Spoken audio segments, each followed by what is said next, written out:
Bonjour à toutes et à tous et bienvenue à ce webinaire exceptionnel sur la maladie de Wilson. Je tiens à remercier la filière de santé G2M qui a permis la réalisation de ce webinaire qui est en direct. Alors nous allons essayer d'être au top, bien sûr. Je suis le docteur Aurélia Poujoie, neurologue, coordinatrice du Centre de référence de la maladie de Wilson et autres anomalies rares liées au cuivre. Comme vous allez le voir, cette maladie touche à la fois les enfants, les adultes, va donner des symptômes au niveau du foie, au niveau du cerveau et en lien avec une surcharge en cuivre. Raison pour laquelle je suis bien accompagnée aujourd'hui pour vous parler de cette maladie. Avec d'emblée le professeur Dominique Debré, hépatologue, pédiatre à l'hôpital Necker. Bonjour. Bonjour Dominique. Je suis avec un spécialiste du foie adulte, Rodolphe Sobeski, qui est médecin à l'hôpital Paul Brousse à Paris. Bonjour. Je suis avec Joël Poupon, qui est notre biologiste spécialisé du cuivre et qui travaille à Lariboisière. Bonjour Aurélia. Et puis bien sûr, je suis accompagnée de la voix de l'association de patients et c'est Mélanie Rouleau, qui est normalement chargée de communication au centre de référence coordonnateur, qui là va représenter la présidente de l'association de patients, Caroline Roata. Bonjour Mélanie. Bonjour. Eh bien, nous avons un programme chargé avec une présentation de la maladie de Wilson. Vous verrez, vous saurez tout sur le mécanisme de cette maladie, bien sûr le diagnostic et les traitements. Et puis ensuite, je vous parlerai du centre de référence maladies rares et nous finirons ce webinaire avec la voix de l'association de patients. Alors vous allez voir, vous pouvez poser votre question en direct et nous y répondrons soit au fil de l'eau, soit à la fin de cette présentation. Alors tout d'abord, une petite introduction sur la maladie de Wilson. C'est donc une maladie génétique rare de transmission autosomique récessive. C'est-à-dire que quand un patient est diagnostiqué, ses frères et sœurs ont 25% de risque d'être eux aussi atteints. Cette maladie est liée à l'existence de mutations sur un gène que nous appelons le gène ATP7B qui est porté sur le chromosome 13. Et ce gène ATP7B produit normalement une protéine ATP7B qui permet une bonne utilisation du cuivre dans l'organisme. Je vous rappelle que ce cuivre est un élément trace essentiel à la survie de l'organisme. Alors, c'est une maladie métabolique qui est à l'origine d'une accumulation toxique de ce cuivre dans l'organisme, initialement dans le foie, puis en dehors du foie, et notamment dans l'œil, le cerveau et les reins. Et nous devons à un neurologue anglais, Wilson, il y a un siècle, la description de cette maladie. À travers une magnifique description de 4 patients en 1912, il a décrit les éléments clés de cette maladie. C'est une maladie qui touche les enfants et les adultes, et c'est une maladie qui est en lien avec des lésions du foie et des lésions du cerveau qui occasionnent des mouvements anormaux. Son hypothèse, à l'époque, il y a un siècle de ça, était que les anomalies cérébrales étaient liées à un toxique généré par le foie cirrhotique. Alors, cette maladie rare, heureusement, bénéficie de traitements, et cela depuis les années 50. Nous avons la D-pénicillamine qui est mise sur le marché en 1956, puis le sel de triantine quelques années plus tard, puis la triantine en 1968. Donc finalement, nous avons la chance de cette maladie, finalement pour cette maladie rare, qui peut être potentiellement grave, d'avoir des traitements. Alors une des questions que nous posent souvent les patients est, est-ce que c'est une maladie fréquente ? Lorsqu'on regarde les données récentes, en France, nous savons qu'il y a à peu près 906 cas qui ont été identifiés, mais cela remonte en 2013. Cette étude avait été réalisée grâce aux données médico-sociales de la CNAMS. Finalement, ça fait une prévalence autour de 1,5 patients pour 100 000 personnes. Alors, si on regarde la prévalence de la maladie en France, on s'aperçoit que finalement, il y a un peu plus de malades dans le nord et dans l'est de la France, et que finalement, la région Bretagne est plutôt épargnée. Alors, une des questions aussi est quel est le mécanisme d'accumulation du cuivre dans l'organisme ? Comme je vous l'ai dit, le cuivre est indispensable à l'organisme. Nous en avons énormément dans le chocolat noir, dans les crustacés, les céréales. Ce cuivre va être absorbé au niveau de l'intestin, puis elle va aller directement dans le foie. Dans le foie, nous retrouvons cette protéine ATP7B qui, d'une part, va permettre d'éliminer le cuivre qui serait en excès et qui l'élimine dans la bile. Et cette protéine ATP7B va avoir une autre fonction. Elle va permettre de fixer le cuivre à une protéine, la céruloplasmine, pour ensuite que ce complexe cuivre-céruloplasmine soit déversé dans le sang de façon saine. S'il n'y a plus ce complexe, le cuivre est alors toxique dans le sang. Donc dans la maladie de Wilson, il y a un dysfonctionnement de cette ATP7B. Et du coup, quelles sont les conséquences? D'une part, il ne va plus y avoir d'élimination de cuivre dans la bile, mais une élimination dans les urines, raison pour laquelle, vous allez le voir tout à l'heure dans le mode de diagnostic, nous allons regarder la quantité de cuivre dans les urines. L'autre conséquence de ce dysfonctionnement de l'ATP7B est une accumulation du cuivre dans le foie. Et la dernière conséquence est la libération de cuivre non lié à la cérebroplasmie, donc de cuivre toxique dans le sang. Et on va voir avec Joël Poupon que ce cuivre toxique va pouvoir être dosé dans le sang et nous donner des arguments supplémentaires pour le diagnostic de la maladie de Wilson. Alors, quelles sont les conséquences du dysfonctionnement de l'ATP7B? D'une part, nous allons avoir des maladies du foie liées à la surcharge en cuivre du foie. Et d'autre part, si le diagnostic n'est pas fait précocement et si le traitement n'est pas mis en place, les patients vont pouvoir on risque de présenter des manifestations au niveau de l'œil, du cerveau notamment, mais aussi du sang, de l'os, du cœur et des glandes endocrines. Une question que nous posent souvent les patients est comment se révèle cette maladie Wilson et à quel âge? Nous avons, grâce au registre national qui existe depuis 2006, beaucoup de données sur les modes de révélation de cette maladie. Et nous savons que 46% des patients vont débuter leur maladie par une maladie du foie, que 33% des patients vont débuter leur maladie par une atteinte en dehors du foie, et notamment du cerveau. Et grâce au dépistage familial, nous savons qu'à peu près 20% des patients vont débuter leur maladie de Wilson, ou en tout cas vont être diagnostiqués par le dépistage familial. Avant de passer la parole à mes collègues pédiatres et pathologues adultes, je vous fais juste une petite remarque sur l'âge de révélation. Là encore, vous avez un graphe qui est issu des données du registre, qui va permettre de vous montrer l'âge de révélation de cette maladie de Wilson. En jaune, c'est le dépistage familial, en rouge, c'est les formes hépatiques, et en bleu, c'est les formes neurologiques. Et vous voyez que les maladies de Wilson hépatiques sont diagnostiquées dans l'adolescence autour de 17 ans, alors que les maladies neurologiques sont diagnostiquées plus tard, 6-8 ans plus tard, au-delà de 20 ans. Notre information importante, grâce à la mise en place de ces centres de référence en 2005, le délai diagnostique a pu être raccourci. Pour les formes hépatiques, il est passé de 17 mois à 13 mois et demi. Et pour les formes neurologiques, le délai diagnostique est passé de 20 mois avant la création des centres de référence à 13 mois depuis la création de ces centres de référence. Alors venons-en au fait et venons-en surtout à ces présentations pédiatriques de la maladie de Wilson. Dominique, donne-nous un peu ton point de vue. Merci Aurélia. Je voudrais insister sur l'importance du diagnostic précoce de la maladie chez l'enfant. Qui dit diagnostic précoce dit éviter une évolution défavorable vers des complications de la maladie du foie ou des complications extra-hépatiques. Vous voyez sur cette figure en noir que la majorité des circonstances de découverte de la maladie de Wilson chez l'enfant sont liées à une maladie du foie. Et en gris clair, eh bien, on voit ce sont les circonstances de découverte neurologiques qui concernent l'enfant plus grand et qui, comme vous en parlez Rodolphe tout à l'heure, eh bien, concernent également l'adulte. Alors, quand y penser? Il faut y penser dans toutes les circonstances chez l'enfant. Dès lors qu'on découvre de façon fortuite une augmentation des transaminases ou à l'occasion de symptômes mimant une hépatite aiguë ou qu'on découvre une hépatomégalie ou qu'on découvre un foie de surcharge de stéatose hépatique, on peut être amené à porter le diagnostic ou en tout cas à évoquer le diagnostic devant des aspects histologiques divers, d'analyse du foie montrant une surcharge en graisse, un aspect évocateur d'hépatite auto-immune ou une cirrhose. Et plus rarement, et cela Rodolphe en parlera, eh bien, des signes de gravité qui concernent surtout l'adolescent ou l'adulte, que sont l'insuffisance hépatique ou déjà des complications de la cirrhose.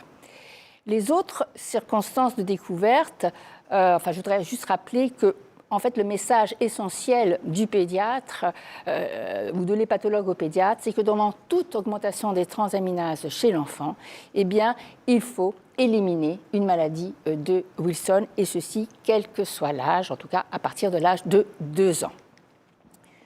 L'insuffisance hépatique aiguë, Rodolphe va vous en parler, peut s'observer chez l'adolescent, et l'importance du diagnostic précoce est d'éviter une telle évolution défavorable.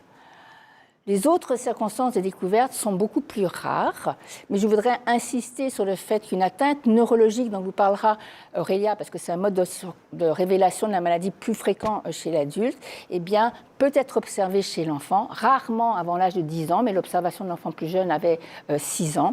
Que les symptômes sont variés, je ne vais pas vous les détailler, mais je voudrais insister sur la microsémiologie. La microsémiologie, l'irritabilité, le syndrome dépressif, une diminution des performances scolaires, une incoordination sont des petits signes qui doivent faire évoquer cette maladie ou en tout cas faire réaliser un dosage des transaminases qui, si il est élevé, doit faire évoquer la maladie de Wilson. Et puis un autre signe qu'on recherche, nous pédiatres, assez systématiquement, c'est l'existence d'une micrographie. Et je vous montre ici l'exemple à gauche de l'écriture d'une enfant, 1 an avant que le diagnostic de maladie de Wilson soit fait. On voit 1 an plus tard une modification de son écriture irrégulière et beaucoup plus petite. Ça, c'est aussi un petit signe qui doit faire évoquer cette maladie.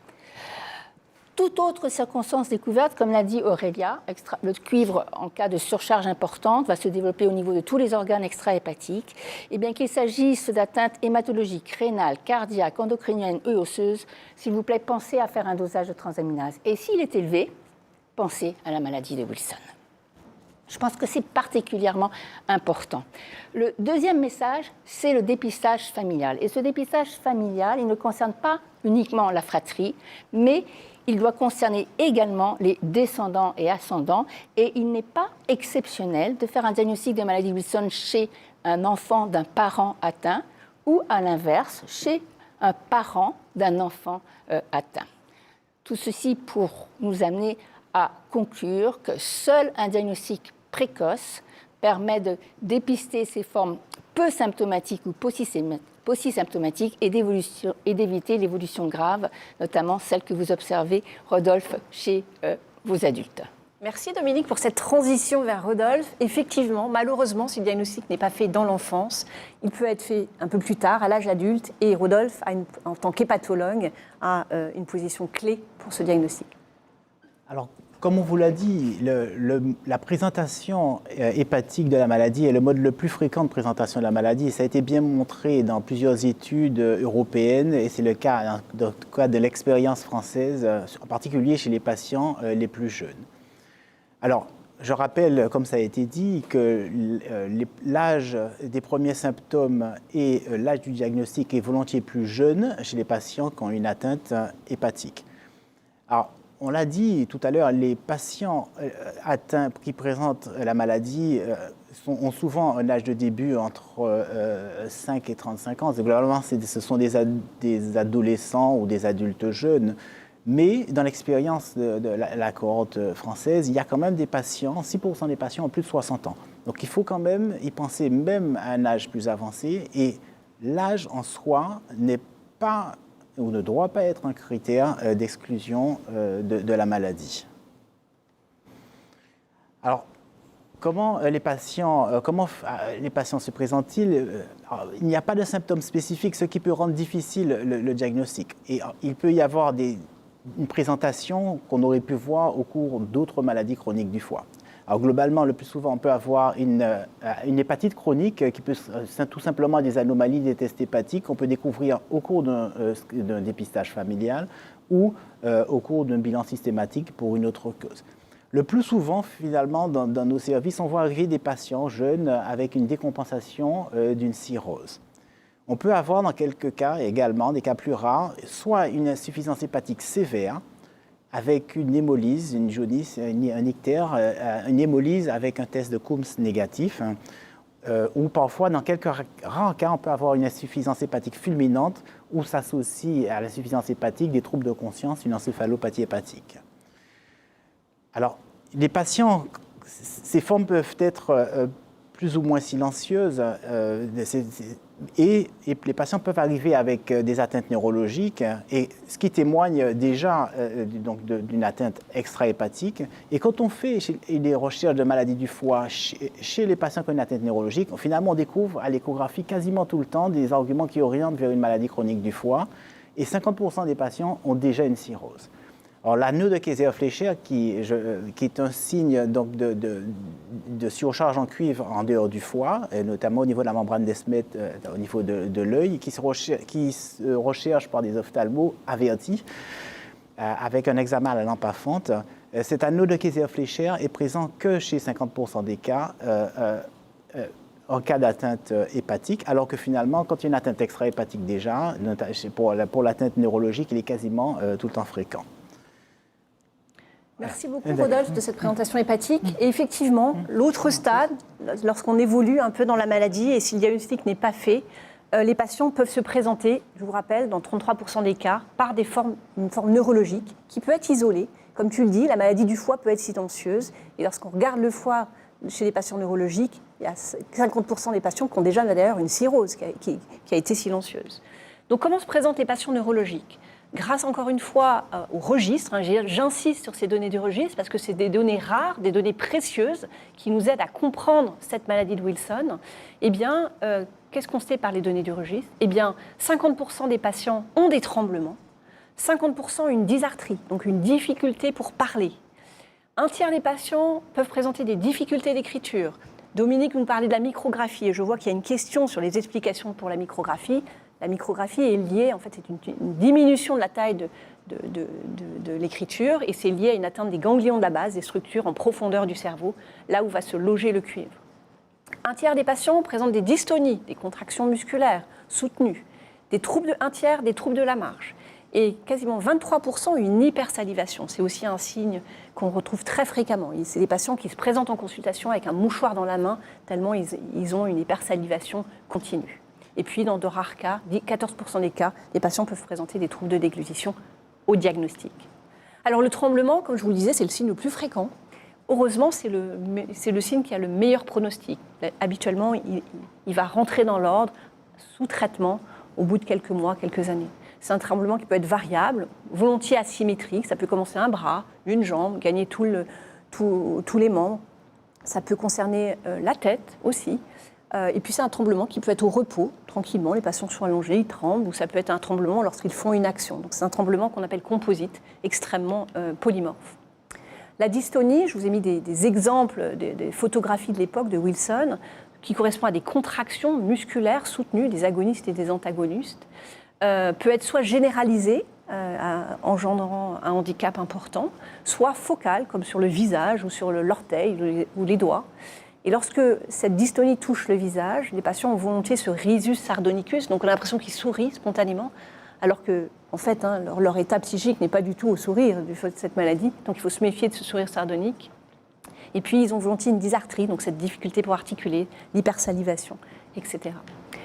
Le troisième syndrome que l'on voit volontiers dans les atteintes neurologiques, c'est le syndrome parkinsonien, qui est caractérisé par une lenteur des mouvements, une rigidité, une difficulté à marcher, et puis, pareil, une dysarthrie, une difficulté d'articulation et une hypersalivation. Un élément extrêmement important qu'on a un peu tendance à négliger, parce qu'on ne sait pas trop bien quoi en faire, ce sont les troubles psychiatriques et comportementaux.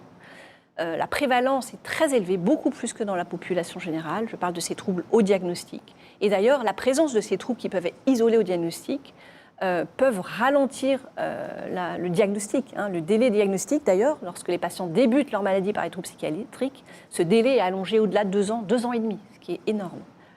Les symptômes psychiatriques sont des dépressions, des troubles du comportement, des changements d'humeur. Dominique nous en parlait, de ces enfants qui commencent à avoir des changements de leur comportement à l'école, à être moins attentifs, à être moins concentrés, et puis éventuellement une irritabilité. Donc heureusement, en tant que neurologue, nous avons l'aide de l'imagerie. Et l'IRM cérébral va nous aider vraiment grandement à avancer dans le diagnostic. Cette IRM cérébrale est toujours anormale dans les formes neurologiques et va montrer cette accumulation de cuivre dans les régions des ganglions de la base, donc les structures spécifiques en profondeur du cerveau, dans le mésencéphale et aussi dans le cervelet, cette structure qui permet la coordination des mouvements. Bien sûr, nous regardons l'œil aussi, que l'œil étant l'excroissance du cerveau, et l'œil démontre toujours un anneau de Kayser-Fleischer dans ses formes neurologiques. Alors, la question suivante étant bien sûr, comment allons-nous faire ce diagnostic de maladie de Wilson ? Rodolphe, peux-tu nous éclairer sur cette question fondamentale ? Alors, juste, je rappelle quand même qu'il y a pas mal de documentation simple. Il y a des recommandations qui ont été faites par les différentes sociétés internationales, donc américaines, européennes de pédiatrie. Il y a également un PNDS, un protocole national donc de diagnostic et de soins qui a été écrit en français, qui est simple et didactique, que je vous recommande donc pour le diagnostic et la prise en charge. Alors, comment fait-on le diagnostic? Très souvent, le diagnostic se fait sur un faisceau d'arguments. Et alors, globalement, il y a une histoire, il y a quelque chose qui revient assez souvent, c'est sur l'histoire clinique chez un patient jeune, un adulte jeune ou un adolescent, qui a parfois une histoire de consanguinité dans la famille ou des histoires de décès jeunes dans la famille de maladie du foie. La présence d'un adulte qui s'est réfléchi un peu orienté de façon forte vers le diagnostic. Comme Aurélia vous a dit, une IRM, il faut réaliser une IRM cérébrale, il faut penser à la faire dès qu'on a une suspicion du diagnostic. Elle doit être faite par des radiologues, des neuroradiologues quand même avertis. C'est surtout le bilan cuprique qui va nous aider à la présentation du patient, voilà, on va en parler tout à l'heure, mais l'analyse génétique derrière va confirmer le diagnostic par l'étude du gène ATP7B. Malheureusement, cette analyse génétique donne des résultats un petit peu plus tardifs.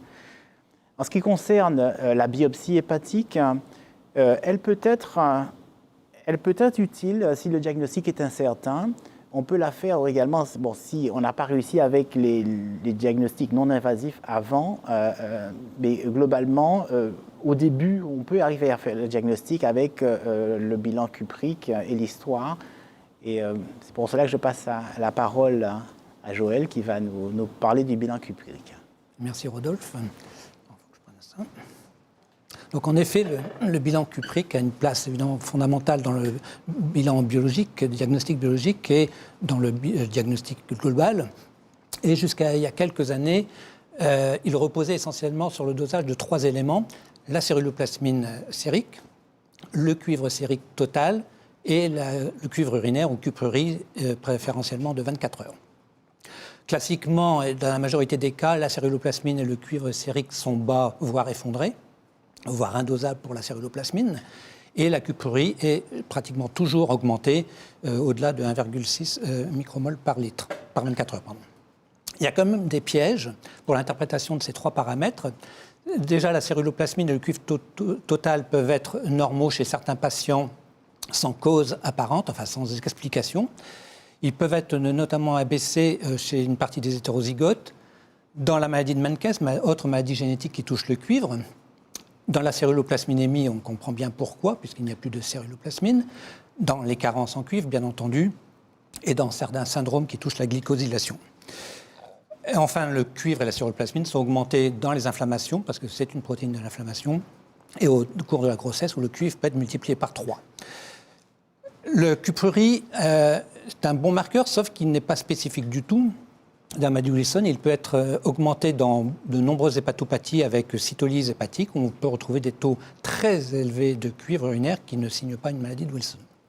Alors, devant un peu l'aspect incomplet de ces 3 paramètres, même si le cuivre hépatique, en effet, comme l'a dit Rodolphe, peut apporter une certaine information, notamment sur la surcharge de l'organisme en cuivre, nous avons mis au point, il y a une dizaine d'années, au laboratoire, le dosage du cuivre libre dont parlait Aurélien, donc le cuivre toxique, et qu'on appelait le cuivre échangeable pour une raison méthodologique. Alors, ce cuivre échangeable, au diagnostic, il peut être bas, normal ou élevé. Alors, vous allez me dire, pour un marqueur, ce n'est pas brillant. En effet, on verra qu'il a une utilité par ailleurs, mais ce qui est important, c'est le rapport du cuivre échangeable sur le cuivre total, qu'on appelle le REC, Relative Exchangeable Copper, qui lui est un excellent marqueur diagnostique avec une spécificité et une sensibilité remarquables lorsqu'il est supérieur à 18,5%. Alors le cuivre échangeable, j'en dis juste 2 mots, il n'est pas forcément utile au diagnostic, c'est le REC, mais il apporte des indications. Quand il est élevé, notamment au-delà de 2 micromoles par litre, on a montré que systématiquement, il indiquait qu'il y avait une surcharge en cuivre extrahépatique et il faudra rechercher systématiquement des troubles neurologiques, des signes neurologiques ou un azote Kayser-Fleischer. Et quand il est encore plus élevé, il peut être un argument modulateur pour la prise en charge du traitement. Mais ça, Aurélia, je pense que tu nous en parleras un peu plus tout à l'heure. Alors, juste 2 mots. Avant, on avait l'habitude de calculer ce cuivre échangeable parce qu'on ne savait pas le mesurer directement, ce qu'on appelle le NCC, donc cuivre non lié à la ceruplasmine. Cela dit, ce calcul présente des biais importants et conduit assez souvent à des valeurs négatives, ce qui le rend assez difficile à utiliser en diagnostic. Donc nous, on le mesure directement. Et donc, vous voyez sur ce petit graphique à gauche que la proportion de cuivre libre par rapport au cuivre total est largement augmentée par rapport aux témoins. Alors, fondamentalement, c'est mon message, c'est le REC qui doit être utilisé au diagnostic, donc le rapport cuivre échangeable sur cuivre total. Ici, c'est une des premières études que nous avions faites. Vous voyez à droite une cohorte de patients de maladie de Wilson au dépistage contre des contrôles des hétérozygotes pour la maladie de Wilson ou des homozygotes sains qui ne portent pas du tout le gène. Et vous voyez que ces 3 premiers groupes ont toujours un REC inférieur à 18%, alors que tous les wilsoniens sont supérieurs à ce seuil. Le REC, et ici c'est une étude de l'équipe de Lyon, aussi est très spécifique et il n'est pas mis en défaut dans les autres hépatopathies non wilsoniennes. Vous voyez ici une importante étude donc, sur un grand nombre de patients. Et vous voyez à gauche des patients wilsoniens traités ou non traités contre 2 groupes d'hépatopathies, soit l'adulte, soit l'enfant. Et vous voyez que dans les 150 cas d'hépatopathie très diverses, le REC est toujours inférieur à 18%. Donc une très grande spécificité de ce marqueur. Donc un message clé avec un biomarqueur au diagnostic extrêmement important que nous avons la chance d'avoir en France et puis que vous êtes en train de propager cette bonne nouvelle qui est rapide, en dehors. Pas forcément très simple, mais rapide et on peut rendre beaucoup plus rapidement que la génétique, comme le disait Rodolphe. Et à propos de génétique, je repasse la parole à Dominique. Merci pour la transition, Joëlle. Merci, Joëlle. Oui, je voulais insister quand même sur la génétique, bien que les résultats soient peut-être retardés par rapport aux résultats rapides qu'on a avec le bilan cuprique. Mais chez l'enfant, c'est essentiel. C'est essentiel pour le diagnostic intrafamilial, le screening familial. Et puis, on s'en sert beaucoup également pour confirmer le diagnostic devant une augmentation des transaminases. Donc, que nous rendre nos résultats en 1 ou 2 mois est tout à fait acceptable. Alors, comme l'a dit Aurélia, le gène de la maladie de Wilson, eh bien, il est bien connu. Il est localisé sur le chromosome 13. Il existe un grand nombre de mutations. Ce nombre de mutations ne cesse d'augmenter. Actuellement, il dépasse 900 mutations reconnues chez des patients atteints de maladie de Wilson. Et dans la cohorte française, là encore, des données obtenues grâce au registre, 205 mutations, dont 50 nouvelles qui n'avaient pas été décrites jusqu'à présent.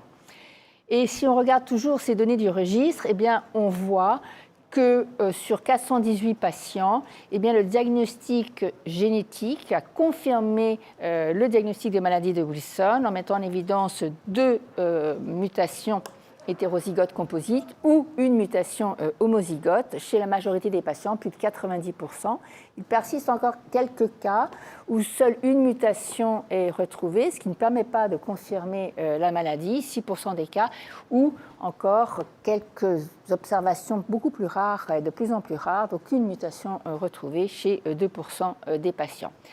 Alors pour nous pédiatres, la génétique, elle est essentielle. Et si on regarde ce score qui avait été publié il y a déjà de nombreuses années, en 2003, par Peter Ferenczi, qui est un grand monsieur de la maladie de Wilson en Autriche, eh bien, si vous avez mis en évidence 2 mutations pour la maladie de Wilson sur 2 chromosomes, cela suffit à confirmer le diagnostic. En revanche, dans les autres situations, eh bien, on peut s'aider d'un score diagnostique qui va tenir compte d'un certain nombre de paramètres cliniques et parfois également le dosage du cuivre intra-hépatique. Je pense qu'on revient et on conclura sur cette première partie, et ça me paraît tout à fait essentiel. Tout doit être mis en œuvre pour un diagnostic précoce, en évitant ainsi des évolutions défavorables et notamment la progression de signes d'atteinte neurologique qui, là, malheureusement, sont particulièrement graves. et que cette maladie rare bénéficie d'un traitement qui va considérablement en améliorer le pronostic. Et je donne la parole à Aurélia. Merci Dominique pour cette transition. Effectivement, une fois qu'on a fait le diagnostic, et c'est le point le plus délicat à faire, mais on a de plus en plus de biomarqueurs et d'éléments pour le et de spécialistes qui connaissent très bien la maladie pour faire ce diagnostic rapidement, et bien on arrive au traitement. Alors quels sont les traitements finalement de cette maladie de Wilson? Parce qu'encore une fois, c'est une maladie génétique rare, pour laquelle nous avons un traitement qui a transformé l'évolution et les pronostics de cette maladie. On sait que maintenant, si les patients prennent leur traitement, leur espérance de vie est quasiment identique à l'espérance de vie de la population générale. Donc c'est fondamental que ces traitements soient mis en place précocement. Et bien sûr, c'est un traitement à vie. Alors, les recommandations initiales sont bien sûr de faire un régime pauvre en cuivre, et nous avons bien sûr des plaquettes à proposer aux patients. Les patients voient les diététiciens pour qu'ils fassent un peu le compte de ce qu'ils mangent comme cuivre dans leur alimentation. Mais bien sûr, il y a d'autres mesures, outre le régime pauvre en cuivre. Il faut se faire vacciner contre l'hépatite A et B, pour ne pas avoir le risque d'avoir une hépatite virale surajoutée à l'atteinte du foie. Il faut éviter les médicaments hépatotoxiques, ces médicaments comme le paracétamol qui peuvent abîmer encore le foie. Et puis on conseille aussi volontiers aux patients de faire de l'exercice. Mais en termes de traitements médicaux, qu'avons-nous? Nous avons deux familles de traitements. Les chélateurs du cuivre, en fait ils ne sont pas spécifiques du cuivre, ils chélatent l'ensemble des métaux, et les sels de zinc. Malheureusement, nous n'avons aucune étude comparative qui permet de savoir quel est le meilleur traitement. Mais par, encore une fois, les données des registres, on sait que finalement, et par les recommandations nationales et internationales, nous savons tout de même que les chélateurs du cuivre doivent être proposés en première intention, notamment en phase active de traitement, sur ces premières années de traitement. Et nous avons soit la dépénicillamine, qui est le Trolovol, soit les sels de zinc. Alors, la dépénicillamine, malheureusement, peut donner pas mal d'effets secondaires, jusqu'à 30% des cas. Donc, il faut être extrêmement vigilant chez les patients sous Trolovol et toujours avoir une surveillance régulière des reins, de la peau, du bilan hématologique avec l'apparition de leucothrombopénie et puis l'apparition éventuellement de syndrome auto-immun. Donc le traitement Trolovol marche très très bien, la dépénicillamine marche très bien, mais il faut vraiment que les patients soient surveillés, c'est un message clé, il faut surveiller ces patients. L'autre chélateur, donc ce sont les sels de zinc, nous avons le dihydrochloride de triantine, c'est la triantine historique, qui se conserve au froid, qui marche très bien. Et puis un autre chélateur, un autre sel de triantine, c'est le tétrahydrochloride de triantine, le cuprior, qui lui ne se conserve pas au froid et qui est aussi efficace que l'autre triantine. Et puis à côté de ces chélateurs, nous avons les sels de zinc, et notamment l'acétate de zinc, qui est le Wilzan, que l'on donne volontiers chez les patients pré-symptomatiques, ces patients qui sont diagnostiqués lors du dépistage familial, ou beaucoup plus tard dans l'évolution de la maladie, lorsque les patients sont complètement stabilisés, qui ont 20 ans, 10, 15 ans de chélateur. Et là, on peut se poser la question de changer le chélateur pour du sel de zinc. Alors, les grandes règles de traitement sont un traitement à vie, ne jamais, jamais, jamais interrompre le traitement. Ça, c'est un message, si vous devez retenir quelque chose de ce webinaire, ne jamais interrompre le traitement. Même pendant une grossesse, on diminue les posologies de traitement, mais on n'arrête pas. Parce qu'on sait que tout arrêt de traitement va entraîner inexorablement une aggravation de la maladie dans des délais variables. Ça peut être en quelques semaines, avec l'apparition d'une forme hépatite fulminante qui va conduire à la greffe, et Rodolphe va nous parler de ce traitement exceptionnel. Et puis, bien sûr, l'arrêt de traitement va conduire à des formes neurologiques qui peuvent être gravissimes, qui engendront un handicap majeur. Donc, une de nos actions en tant que médecins, en tant que paramédicaux aussi, c'est d'être extrêmement attentif sur la compliance, sur la bonne observance du traitement par les patients. Et on sait très bien que, notamment lors du passage enfant-adulte, c'est un passage très très délicat. Donc pareil, on travaille à cette transition enfant-adulte pour que les patients restent accompagnés, restent soutenus et pour qu'ils soient aidés pour la prise du traitement. Alors, Rodolphe, j'ai un peu abordé la transplantation hépatique. Peux-tu nous dire un peu 2-3 informations sur la place de cette transplantation hépatique ? Alors, la transplantation hépatique, effectivement, peut être indiquée chez les patients qui présentent une insuffisance hépatique d'emblée sévère et chez qui on peut essayer un traitement, mais qui ne répond pas, qui ne s'améliore pas sous traitement. On peut avoir également des patients qui étaient relativement bien équilibrés, qui avaient une cirrhose, mais qui étaient bien équilibrés et qui, au cours de différents épisodes, et malheureusement souvent il s'agit d'arrêt ou de mauvaise observance du traitement, ces patients peuvent décompenser leur cirrhose et on n'arrive pas à recompenser la cirrhose avec un traitement bien conduit. Ou il peut s'agir de situations d'emblée très graves avec une insuffisance hépatique fulminante, avec d'emblée des troubles de conscience. Alors, il a été publié des scores pronostiques, et quand ces scores sont élevés, ils évoquent un risque de décès élevé et donc une indication de transplantation hépatique. Alors, actuellement, les résultats sont globalement bons. Ce sont des indications qui ont été validées depuis maintenant plusieurs décennies. Et les premières expériences de la greffe ont été faites d'ailleurs avec des patients qui étaient atteints de maladie de Wilson. Alors là, je vous présente les résultats de l'expérience française. Vous voyez que les patients transplantés étaient des adolescents ou des adultes jeunes, mais quand même, je rappelle encore une fois qu'il y a quelques patients qui, après 60 ans, ou après 50 ans, 60 ans, peuvent présenter des formes sévères qui nécessitent une transplantation hépatique. Alors les résultats sont globalement bons, et que ce soit dans les formes chroniques ou les formes fulminantes, on a une espérance de survie qui est à 87% à 15 ans, ce qui est globalement un très bon résultat pour une transplantation hépatique. Alors juste un petit mot rapide sur quelques indications rares de transplantation pour des formes neurologiques. Le but, c'est de modifier le métabolisme en changeant le foie, en apportant un nouveau métabolisme. Et ce sont quelques rares indications qui doivent être discutées au cas par cas chez les patients qui ont une forme extrêmement rapidement évolutive, une forme neurologique rapidement évolutive malgré un traitement bien conduit. Mais ça, c'est des discussions au cas par cas. Effectivement, nous avons d'ailleurs publié, grâce au registre, au réseau Wilson, notre expérience sur 18 patients greffés sur une indication neurologique stricte. Donc effectivement, comme tu dis, c'est des indications au goutte à goutte, au cas par cas, qui nécessitent des réunions de concertation, parce que ce n'est pas une décision très simple à prendre. Mais c'est en tout cas, c'est lorsqu'il y a un échec des traitements médicaux bien conduits. Alors, Dominique, dis-nous un peu quels sont les conseils par rapport au suivi thérapeutique qui est à vie. Alors, moi, je voudrais effectivement juste être très synthétique sur l'importance du traitement et donc du suivi à vie, quel que soit l'âge au diagnostic. Pour juger de l'efficacité thérapeutique, certes, ça c'est important. En général, la réponse au traitement pour les maladies du foie, et notamment chez les enfants, est assez rapide. En l'espace de moins d'1 an, le bilan hépatique est normal. La tolérance du traitement, et donc c'est vrai qu'on utilise un certain nombre de traitements, mais le chef de file reste la dépénicillamine qui s'associe à des effets indésirables dans plus de 30% des cas qu'il faut savoir dépister, des effets indésirables parfois précoces, certes, mais parfois extrêmement tardifs, après 10 ans, 15 ans de traitement, des atteintes dermatologiques et également rénales. Il faut ne pas oublier que lorsqu'on suit un patient qui a une maladie de Wilson et donc une maladie du foie, dans certains cas, la maladie du foie peut progresser vers une cirrhose et cette cirrhose peut elle-même être à l'origine de complications qu'il faut savoir dépister au cours du suivi. Donc je pense que le suivi de tout patient atteint de maladie de Wilson, même dans les formes neurologiques, eh bien, ce patient doit être également suivi par un hépatologue. Pédiatrique, c'est rarement le cas, mais adulte pour dépister ces complications. Et puis enfin, l'observance du traitement. Alors là, c'est un souci majeur. Certes, c'est un souci que tout le monde connaît chez l'adolescent.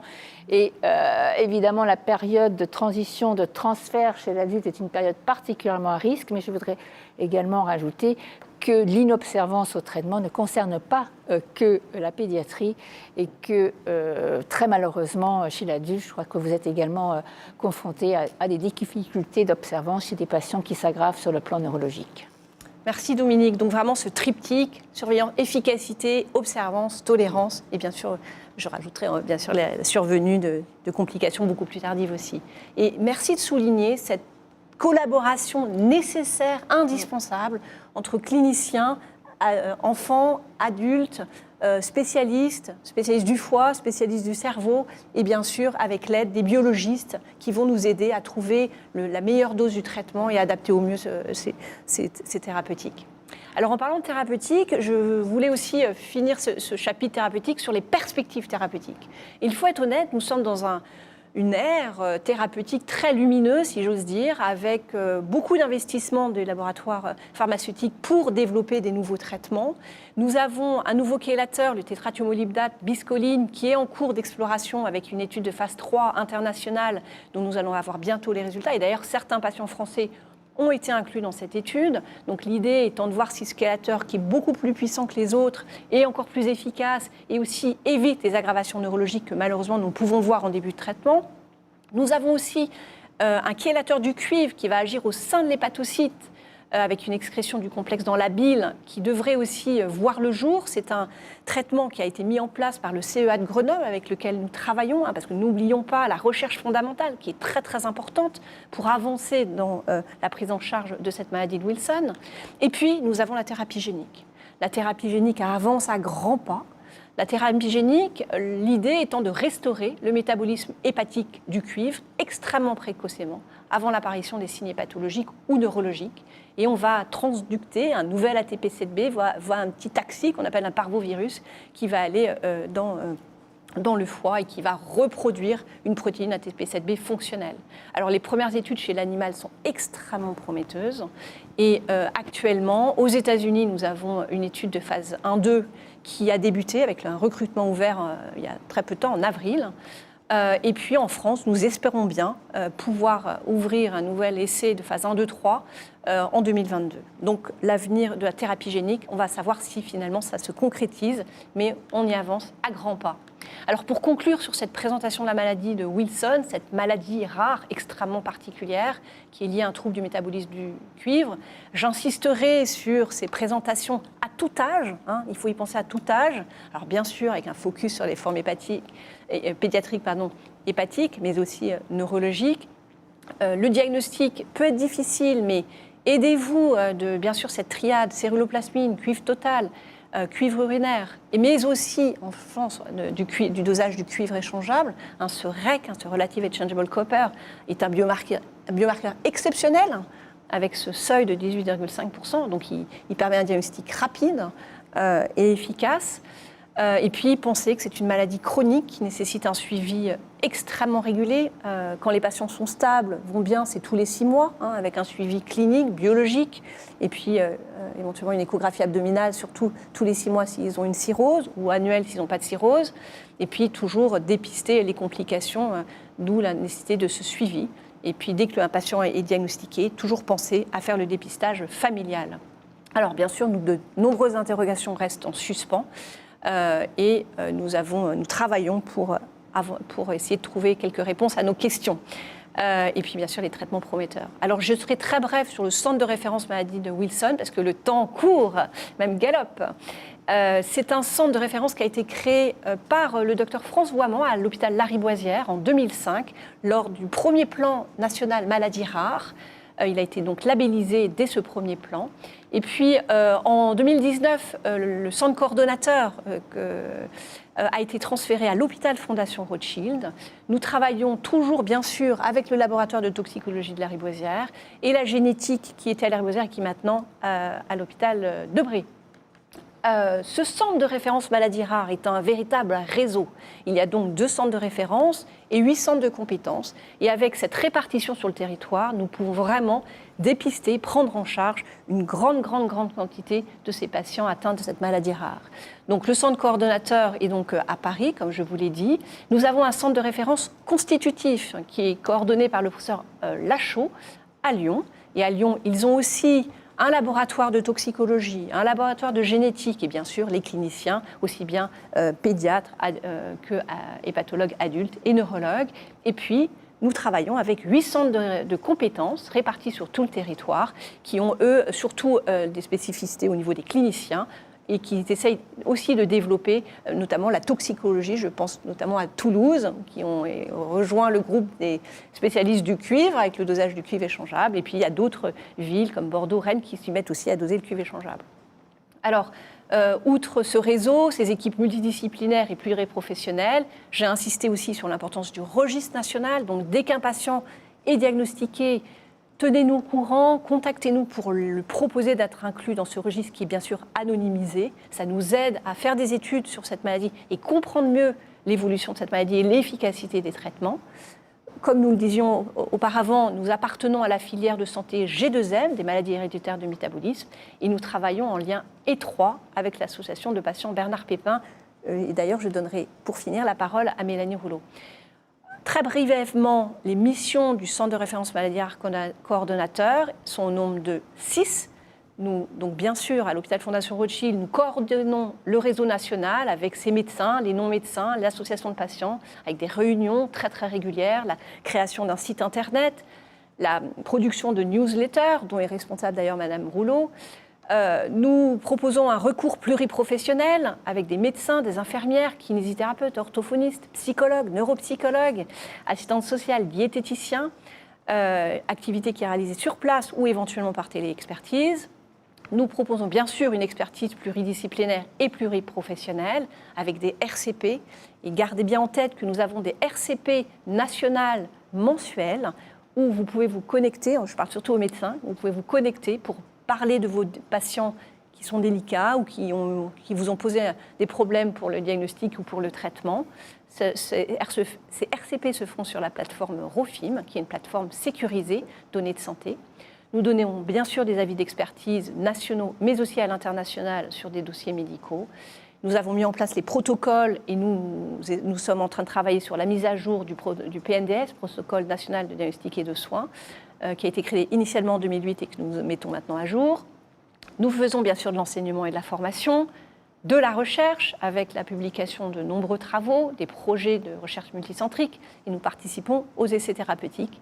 Et enfin, la dernière mission de ce centre de référence, c'est d'assurer une surveillance épidémiologique. Donc je réinsiste, excusez-moi en tout cas, mais je réinsiste sur l'importance de ce registre Wilson France. Enfin, je ne l'ai pas écrit, nous sommes aussi en lien avec le réseau européen, soit Métaberne pour Paris ou Liver ERN, donc c'est les maisons européennes, pour Lyon. Grâce à notre chargé de communication et puis au travail de tous nos collaborateurs, nous avons pu mettre en place des documents disponibles d'informations pour les patients. Nous avons fait un petit livret sur la maladie de Wilson en 60 questions. N'hésitez pas à le demander. Il existe aussi un livret pour expliquer la maladie de Wilson aux enfants, en français, en anglais. Il y a des plaquettes qui synthétisent les concentrations de cuivre dans les différents aliments.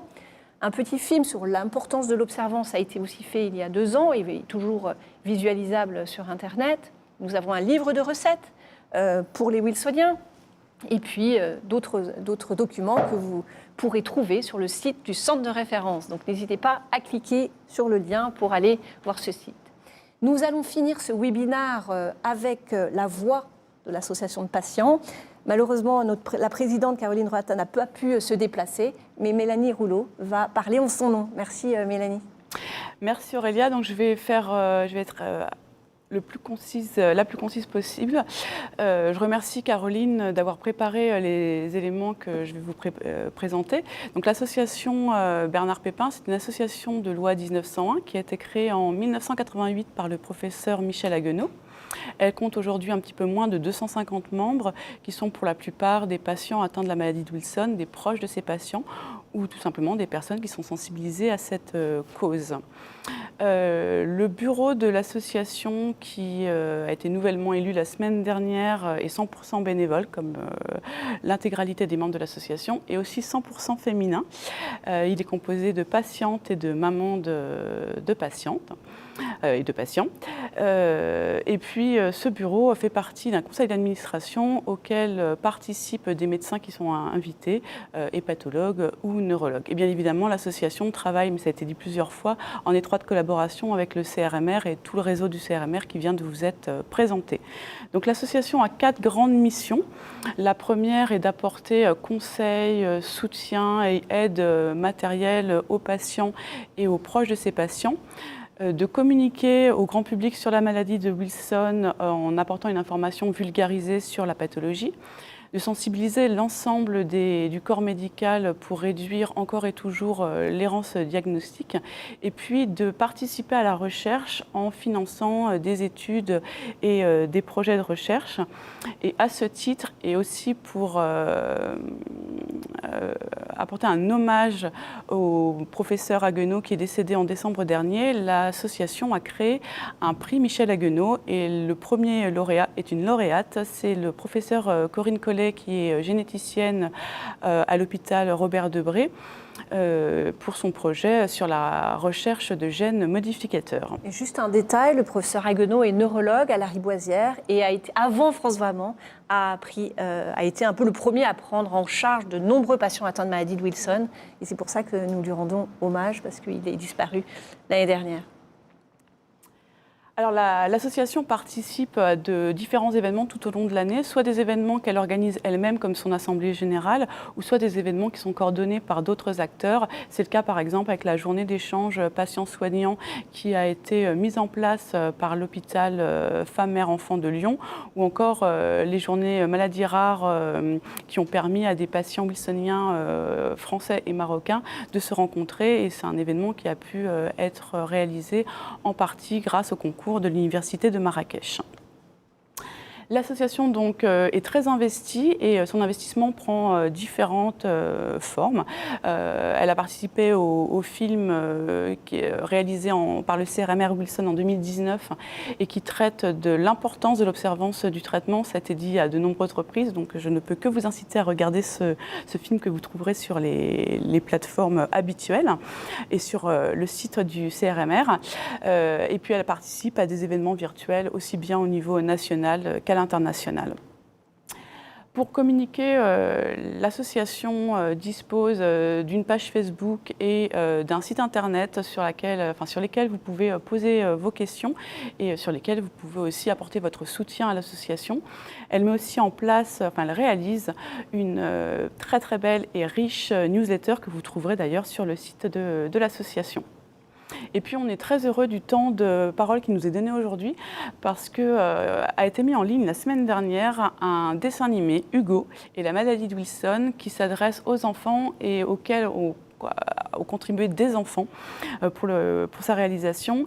Et en quelques minutes, ce film explique de façon très claire l'annonce du diagnostic chez des patients, chez de jeunes patients, les traitements qui sont proposés, et puis la prise en charge par l'ensemble du corps médical, ainsi que le soutien qui peut être apporté par l'association.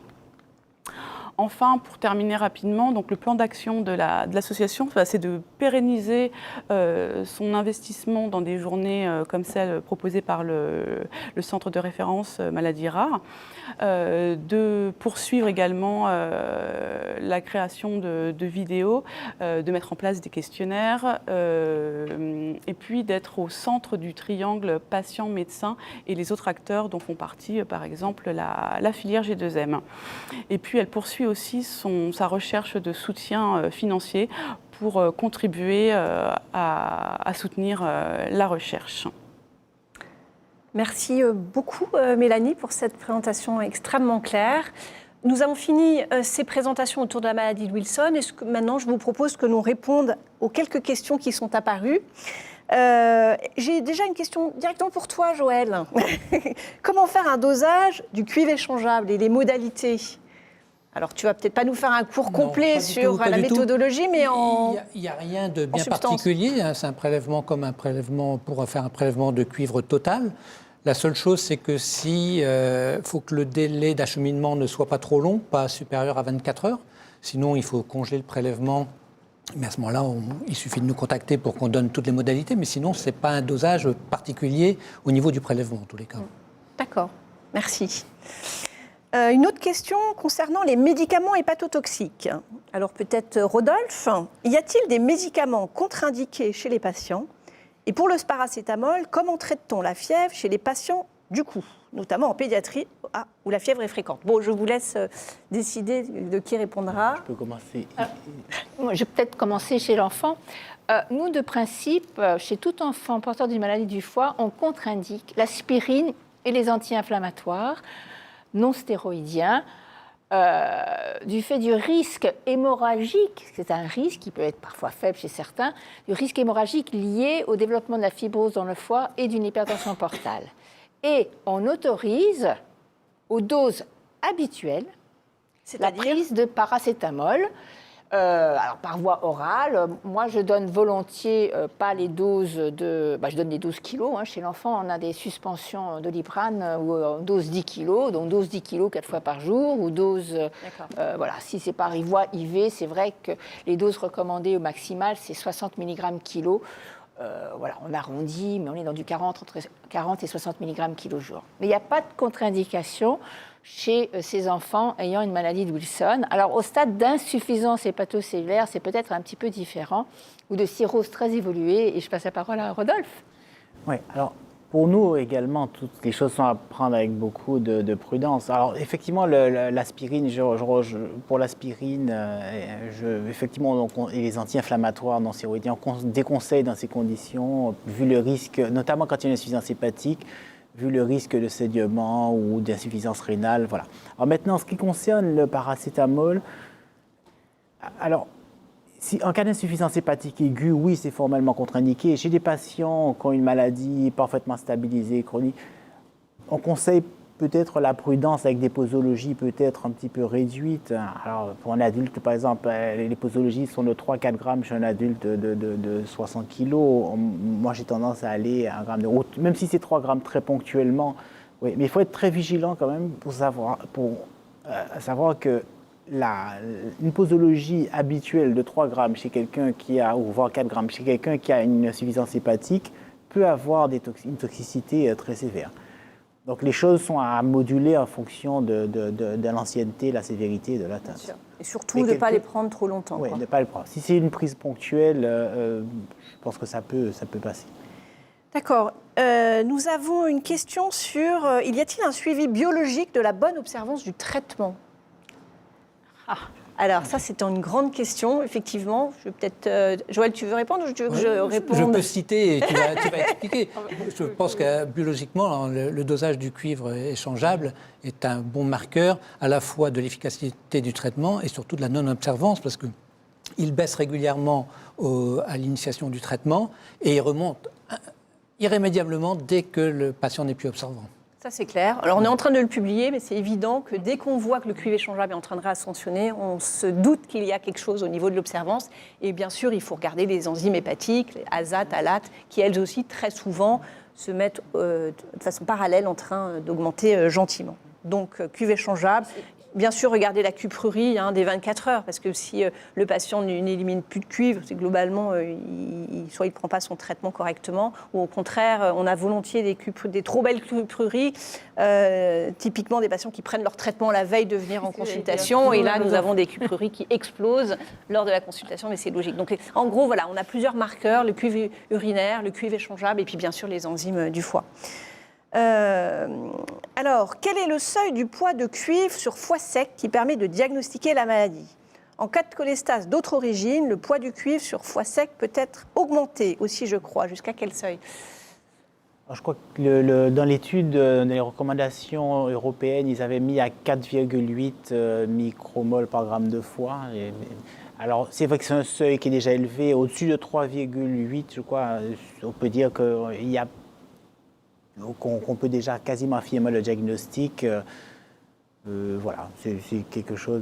Donc on le fait, j'insiste, donc on est passé rapidement sur la biopsie du foie. C'est vrai que si on peut éviter la biopsie du foie parce qu'on a les diagnostics avant, oui. Si on n'a pas fait le diagnostic, c'est vrai qu'on peut avoir accès assez rapidement à cette biopsie. On peut utiliser donc la quantification du cuivre intrahépatique. Ça peut être aussi utile parfois chez les patients qui ont une atteinte, qui ont deux mutations, donc évoquées en faveur d'une maladie, mais qui n'ont pas d'anomalie du bilan du cuivre. Et ça peut être utile pour savoir si réellement il y a une surcharge ou pas. Est-ce qu'on peut avoir du cuivre augmenté dans le foie, mais qui soit lié à une autre cause que la maladie de Wilson ? Au seuil dont on a parlé, non, à des seuils plus bas, oui, certaines formes, certaines maladies cholestatiques très prolongées peuvent donner une élévation. Mais au-dessus de 4 micromoles ou 4,8, quand on a des scores beaucoup plus élevés, non, il n'y a pas d'autre De diagnostic. toute façon, il faut Il y céder a une étude, du REC. une unité italienne assez intéressante, parce qu'il faut quand même rappeler que le dépôt de cuivre dans le foie, il est assez hétérogène. Quand même, il ne faut pas penser que le dosage du cuivre hépatique est spécifique à 100% et sensible à 100% pour le diagnostic des maladies de Wilson. Et donc cette étude italienne, qui incluait essentiellement des enfants, montrait qu'effectivement, chez ceux qui avaient une maladie de Wilson, eh bien, dans leur série, je ne sais plus combien il y avait d'enfants qui avaient eu une biopsie, mais grosso modo, 80% avaient un cuivre supérieur à 4 micromoles par gramme de foie sec, mais ils en avaient 2 Wilson, certains confirmés génétiquement, qui avaient un cuivre normal, et à l'inverse, ils avaient 2 patients qui avaient des cholestases sévères, qui avaient également un cuivre supérieur à 4 micromoles par gramme. Donc là, tu parles d'une norme qui a peut-être été augmentée à 4,8, mais je crois que voilà, c'est un peu les limites à biopsie du dosage du cuivre dans le foie. D'où, encore une fois, on insiste encore, la mais sur d'autres génétique est biomarqueurs. essentielle. Absolument.